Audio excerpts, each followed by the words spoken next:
ndaigo na stress. Niki stress cia ki? Kisi no ndiri na breakthrough ya kuhoya.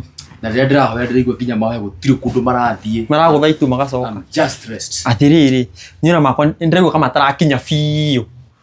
No ni tondu ni murahotha ri, no gikimuonia mahoya ni marakinya. I don't know kana marakinya na stress. Tio. Uroigua bina umu. Yani sina breakthrough. No Ngai ni aguka. Ni aguka. Tukaigua makita Ngai ni aguka. Shalom. Niki mureka, what are you doing? Wenu tokuga ni aguka no ka thaa ici. What are you doing? What are you discussing?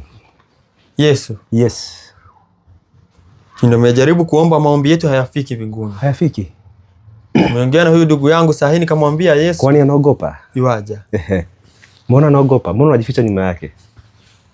Unaweza tufunza kuomba kama ulivyofunza na kuomba. Mnaposali semeni, Baba yetu uliye mbinguni, jina lako litukuzwe. Ufalme wako uje, kama mapenzi yako yafanyike hapa duniani kama ilivyo mbinguni. Tupe chakula chetu cha kila siku. Na tusamehe makosa yetu kama nasi tunawasamehe waliotukosea. Usitutie majaribuni, lakini utuokoe na ule mwovu. Kwa kuwa ufalme ni wako na utukufu milele na milele. Amina. Amina.